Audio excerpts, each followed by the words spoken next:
Good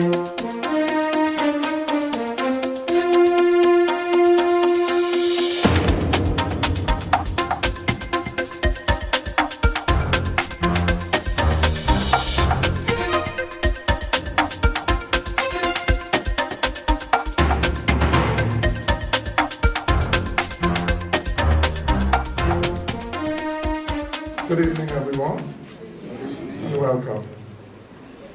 Protocol being established, I'd like to thank you all for being here tonight. USM, University of St. Martin, is not only an institution of teaching, learning, and research. We also collaborate with stakeholders in law, education, science, culture, technology, and tonight, you're here in a collaborative effort with USM and Windward Island Teachers Union to bring you a thought-provoking, informative, empirical subject of Decolonizing Education, St. Martin, by Dr. Weiner. The presentation by Dr. Weiner tonight will address how historical and contemporary colonial structures and relationships preserved and reproduced through educational practices and knowledge, and how we will explore this in the colonial setting. Dr. Weiner will also address how race and empire shape the daily lives of the realities of those with and without power. This, like I said, is informative. There will be a discussion at the end with the panelists, and you will be invited to be a part of the discussion. So let us make this a lively event, a lively debate if you wish, but please let us leave here understanding, with a better understanding of how the colonial past can be addressed and affect our realities today. Thank you very much for being here. Do enjoy the rest of this presentation. When I did my research, I was amazed, especially seeing that it's quite a young lady. But notwithstanding the vast bio, the topic is one that touches each and every one of us that I believe have been in our education system, and I think education systems around the world, but we can specifically speak about St. Martin's, would be able to identify with. I can remember also hearing a lot from the Honorable Rhoda Arundel, talking about language, talking about colonialism in education, etc., and being bashed for it because of a mindset of people that have been subliminally, what's the word? I just said it. Miseducated, but not even understanding that they have been brainwashed, that we have been brainwashed. So after completing my education here, which was Dutch and English and Dutch, started English and then Dutch, and our song says it, we're French and Dutch and speak English much, but in the discussion about even Dutch and English, we need to realize all three of these languages are colonial languages. And the nuances of our own St. Martin English, St. Martin English, is a mixture of all that plus a little bit of our African heritage as well as all the other heritages, because there was Spanish and Portuguese and God knows who else through these waters. But I remember as a little girl learning about our history, and it was the only thing that they taught us about the African part was the enslaved part. And so as children, we didn't want to hear that. We didn't want to hear how black we were, so we were grading each other in levels of blackness, feeling that the lighter was better than the darker, etc. Learned behavior.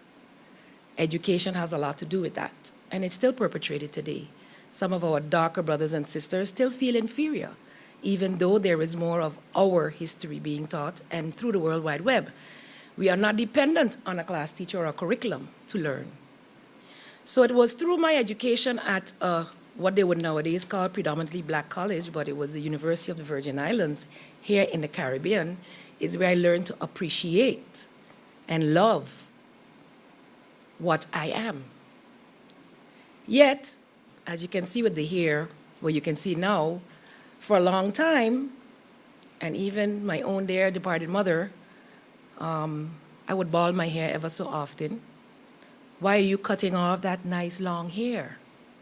The nice long relaxed hair, of course, to look like, which we have been trained to do.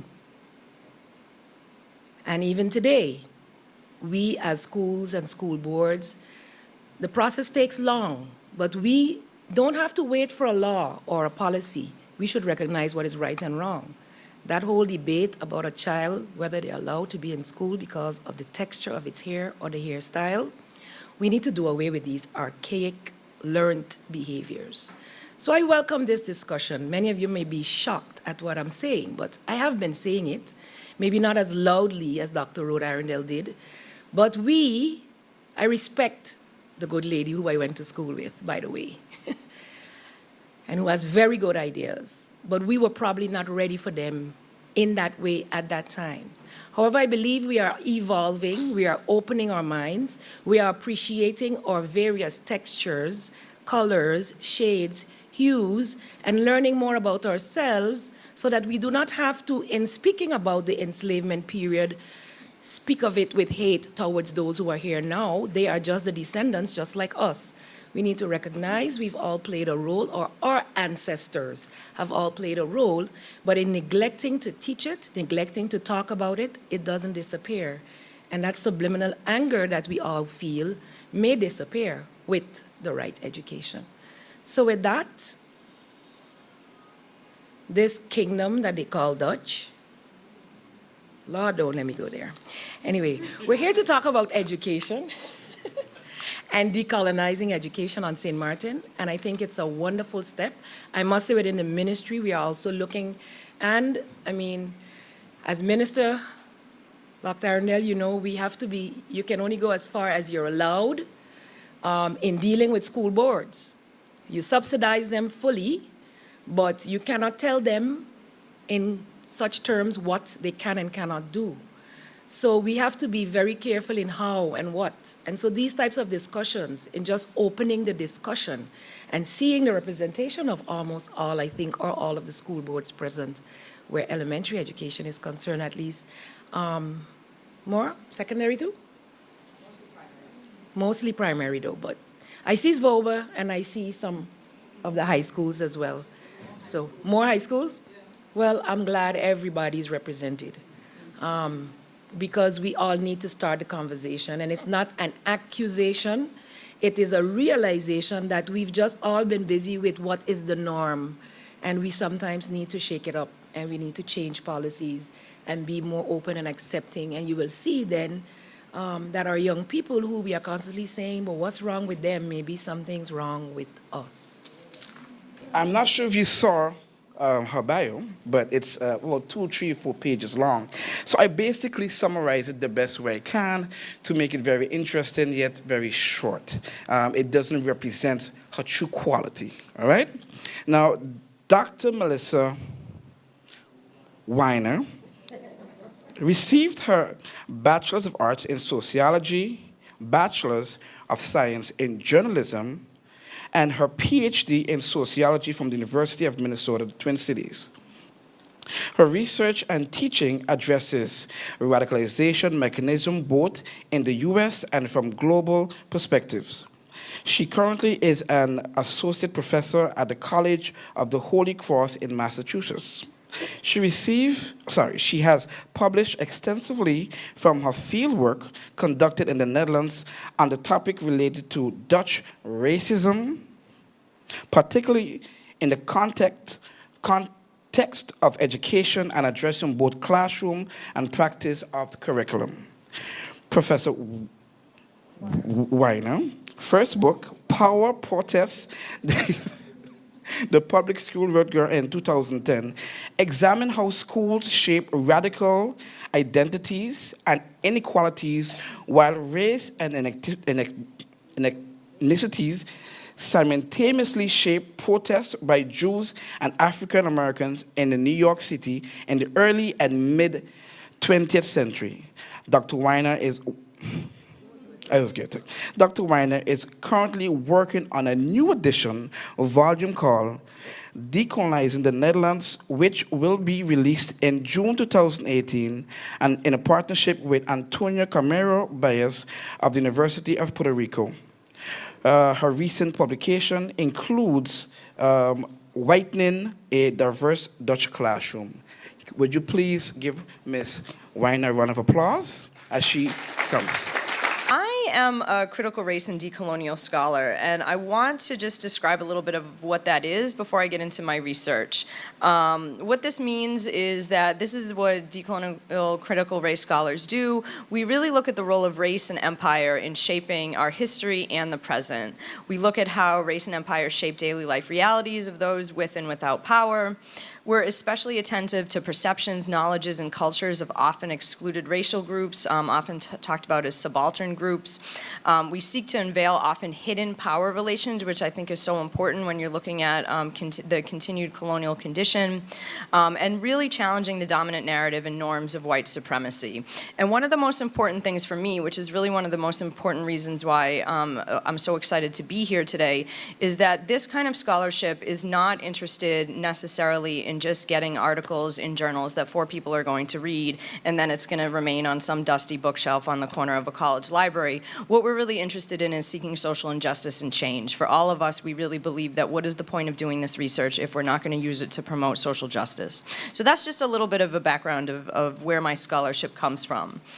Talking a little bit about race, I think it's important that racial definitions are clarified. I think it's a word that's thrown around a lot, especially I've noticed in the Dutch context. I'm not sure how much of that filters to here, but of course in the Netherlands there's a total denial that race and racism exist. And so this is how I always kind of start my lectures whenever I'm in, my talks whenever I'm in a Dutch context, just so that people understand what I'm talking about when I'm talking about race. So race is an idea, an ideology, an identity that was imposed by Europeans to divide humanity between themselves and those they sought to exploit. It justifies economic exploitation and violence. It's directly linked to colonialism. And these phenomena, race, racism, and enslavement, were all born at the same time. As European invaders encountered people and lands they wanted to exploit, they needed justification to kidnap, enslave, and plunder people and resources. To do so, they divided the world into white, civilized Christians and pretty much everybody else. Dark skin color became a sign of barbarity, savagery, and backwardness. Often under the guise of bringing civilization and Christianity, Europeans assigned people worldwide to a racial hierarchy in which we still live, in which many whites still believe that people of color are inferior to themselves. And this is what's really so important, is that these racial definitions that were created 500 years ago are still very much present, not only on specific locations, but also globally. Laws and norms imposed hundreds of years ago about property ownership, access to education, healthcare, jobs, resources, and access to all of those often reflect structural and institutional racism that goes unseen and is taken for granted as the natural order of things. Colonized education is exactly this. And so looking at what educational colonialism is, it is at heart in the direct service to the colonial regime and for colonial profit. The system was not designed to benefit the colonized, and nor does it, even when exceptions, such as those who achieve highly, appear. It doesn't promote emancipation or liberation. Instead, it perpetuates an existing coloniality of power. It also ingrains in children an imaginary of color, one that perpetuates conceptions of the colonized as backwards, uncivilized, infantile, and more importantly, educable only for the purposes of serving the colonizer. Simultaneously, this imaginary of color posits the colonizer, who are usually whites, but not always, as superior in every way, the people that should be emulated, those who are rational, intelligent, organized, bringers of civilization, modernity, and technological change.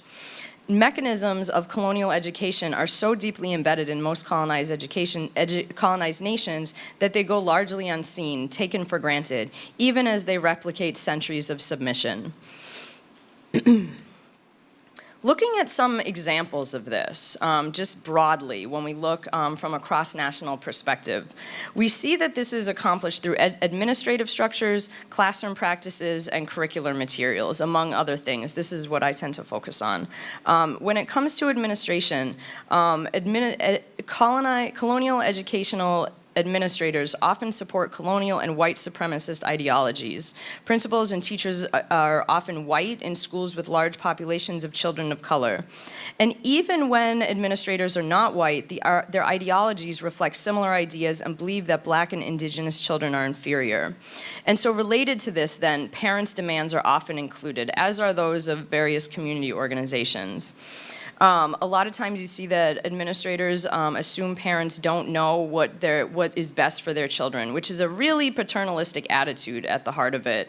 However, in all the research that I've done, I've found that parents are the ones that know best what their children should be doing in the classroom, how best they should be educated so that they can succeed according to what it is they're interested in. And so we see that knowledge disseminated in these classrooms is based on what elites, whites, or other colonial governments believe is important or superior. Let's see. Yeah.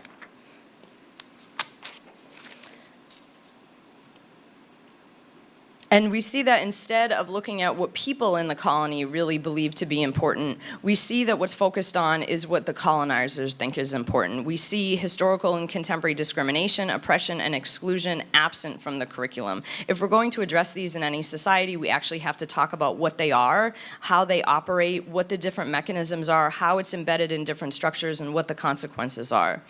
We see that colonized children are often taught that they don't eat, speak, write correctly, and they must be corrected consistently. There's usually an emphasis on discipline rather than knowledge acquisition, so we see this constantly in schools in the United States where, for example, there's far more police officers in school than guidance counselors in our schools.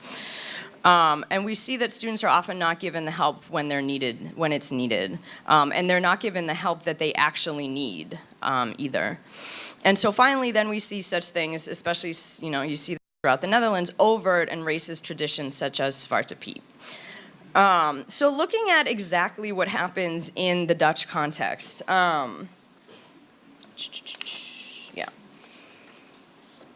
So what I'm going to do today is I'm going to talk about some of the mechanisms that the colonial mechanisms that I documented as imposed on children in the Netherlands. I was, in case anyone was wondering, I was in a very diverse school in a neighborhood in Amsterdam North. And so I'm really looking forward to hearing from you all about how these either exist here or maybe they're slightly different here. Because one of the things that we see is colonized curriculum is usually different depending on the specific situation that we're in, but of course being a kingdom of the Netherlands, it's going to have probably some similarities. So I'm really interested in hearing about that from you all. So in the Netherlands, in the very diverse classroom I observed, where there were 24 children, only one of them was white Dutch. It was that single white student's knowledge, then learning, that was privileged and centered as most important. This occurred in a number of ways. The teacher often positioned himself as talking directly to that white student. So the white student for most of the year actually sat right there, and he spent most of the year facing like this and talking to the white student. And of course you had everybody else over here who, saw like the back of him for most of the year. He took questions that consistently allowed this student to direct knowledge in the classroom. So what kind of tangents we were going to go off on was very much dependent on what this student had to ask. And usually the teacher also just waited for this kid to be ready. He was not a well-behaved child, I have to say. And so it was really interesting to hear the teacher also say, well, he has some behavioral problems, but it's not his fault. He comes from a troubled background, blah, blah, blah, blah, blah, blah, blah. Those kind of excuses were never made for children of color when they misbehaved. And so even the way the different behaviors were justified was very much impacted by the race of the children. The children children of color, who were the vast majority of the class, were dissuaded not only from learning, but from contributing to discussions. Their knowledges were not considered valuable, including the languages that they spoke. Many of the children of color all spoke a minimum of 3 languages, which to me, I mean, this was grade group 6, so 10 to 12-year-old kids. So the fact that the minimum number of languages spoken by them was 3 was really quite impressive. One of them spoke 5, and the teacher didn't believe him and made him say something in every one of those languages, which, so you see the questioning of knowledge, and I thought that that was a great example of a horrible classroom practice. So their expertise was questioned, the dominant norms were imposed on these children of color, when these students should do work, how they should do it, their interpretations of that knowledge. And even in a classroom where they were in the clear majority, the material was not for them. There was nothing in that room that would have suggested that that classroom was as diverse as it was. I found myself thinking about halfway through the semester, wow, this looks an awful lot and sounds an awful lot like the extremely white classroom that I was in. And so there's something wrong with that. The fact that these children's cultures, histories, narratives, knowledges were not reflected at all in the classroom, in the books, in the maps, anything. Dutch norms were imposed on these children as the teacher regularly told them that they were sitting, standing, working, doing homework the wrong way at the wrong time. Their failure, though, we're told, was due to their inability to follow Dutch norms, not due to society-wide discrimination that limited their ability to succeed. Nor were they taught to challenge it as individuals or groups. The teacher constantly denigrated the nations and people who did not live up to these norms and used language revealing his own conceptions of a hierarchy of civilizations in which many children in the classroom were at the bottom, and the only way for them to succeed was by taking on the norms and values of Western European, explicitly Dutch ways of doing things. Rather than being a site of equal inclusion, the classroom space replicated the social control of people of color by surveilling and disciplining the children of color. I have a paper on this if anyone's interested. I'd be happy to send it to you, where one of the most interesting to me, the findings were about surveillance and discipline. And one of the things that I saw was that children of color were consistently disciplined far more. They certainly, you know, like misbehave, but to be honest, this was one of the best behaved classrooms I've ever seen in my entire life. But they were disciplined for the most minimal of things, and a lot of times they were disciplined for doing absolutely nothing wrong. They were just disciplined. They were also surveilled constantly with the teacher kind of standing over them, like looking at their work, which would make me very nervous, and so I can't imagine what that's like for a young child. And so it was very much more on surveillance and discipline for them than it was about learning. And so instead, the teacher had very low expectations and a little encouragement for academic success. And one of the things that we have to think about when we think about classroom practices is if children are not receptive to what's going on in the classroom, we have to ask, why is this happening? Is it not relevant to them, their daily lives, social conditions of themselves, their family, and their communities? Are the connections to their lives not being made? How can this knowledge be used to challenge the system? And we should also recall that scholars consistently find that students all over the world love to learn. They love being in school. Kids show up when they're little. They are excited to be there. They're excited to learn. They're excited to explore. And if this is not the case, we need to think about what's really going on. Why is this happening? Why are children disengaged? Why aren't they paying attention? Why aren't they learning? The reality is it's probably, as educators, it's probably our fault. This is how I see it. When my students start taking out their cell phones and, you know, texting their friends in class, to me that's a sign that I need to rethink my lecture. That tends not to happen that much, but it still does. I mean, technology is ubiquitous, and so I think the best compliment that I can get is that, oh my God, the class flew by so fast, I can't even, you know, I don't even know how it went by. But you know, that's something, it takes a long time and a lot of practice, and we have to think about the structures that are available to allow students to be engaged and to facilitate teachers who are really able to do this. Thinking about curriculum. Curriculum is obviously huge. We have to think about, and to determine whether or not curriculum is colonized, we have to ask a number of questions. What subjects are taught? Whose knowledge is considered valuable? Are they taught history from the perspective of the colonized or the colonizer? Because usually history is taught from, as the old saying goes, from the perspective of the hunter, not the lion. And so this becomes really important, and you'll see this in some of the examples that I'll show you.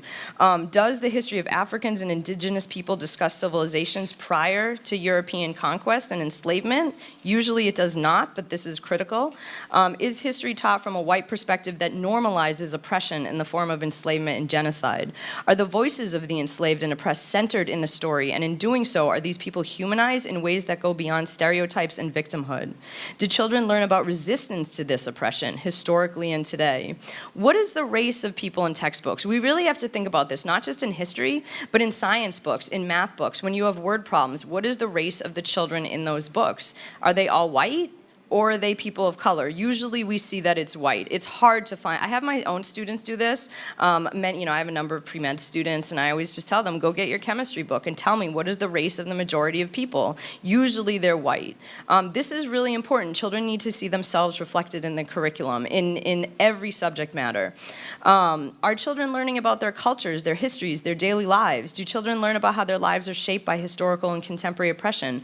Are laws discussed with regard to their impact on them as individuals, families, and communities? Are subjects linked to these phenomena intersectionally? For example, how do math problems and science experiments teach children to either perpetuate the structures of neo-colonial capitalism in which they operate, or to challenge it? Are they taught to understand the system and how it came into place? Are they taught about innovations relevant to their lives that have come from their communities? For example, are students taught how an economy based on Western tourism perpetuates environmental degradation that limits access to local sources of food? These are the things that we have to think about. So, turning to Dutch textbooks, just as an overall summary, I looked at all primary school history and social studies textbooks published between 1980 and 2011. Only 49 of them, so less than a quarter, mention black enslavement. Only 40 mention enslavement linked to the Dutch, so even less than the total. So now you're talking about less than 20% of all history textbooks even deal with enslavement at all. There's 23 mentions of the Dutch Antilles.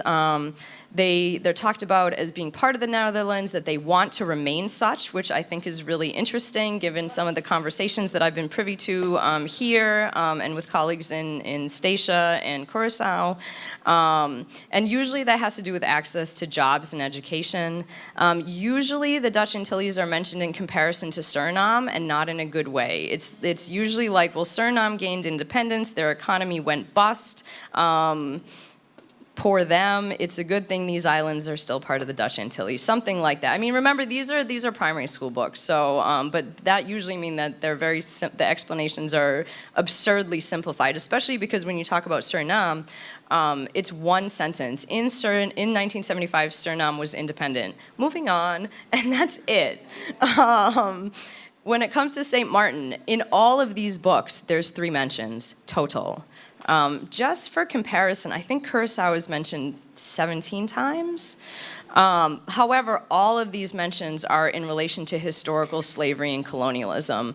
With Curaçao, there's oftentimes discussions of immigration, but usually to go for a better life in the Netherlands. So you can tell this is very much from the Dutch colonial perspective. Looking at enslavement, this is where it gets interesting. Enslavement is very much justified for, this is just a summary, and then I'm going to give you guys some quotes so that you can see what I'm actually talking about here. It's justified for profit and labor. One of the things that I was shocked by, there's really no connection to the Dutch Golden Age. In all of these books, only 2 of them even mention the Dutch Golden Age in the same section as enslavement, which I think is really bizarre, and yet profoundly important that we recognize this. We have to, of course, understand that all the riches that came from the Golden Age were really exploited and extrapolated labor and resources from African, enslaved African communities. And so the fact that, we have all these discussions about Rembrandt and the painters and the beautiful houses and everything else, and there's no mention about where that money is coming from, is a little troubling from a historian's perspective.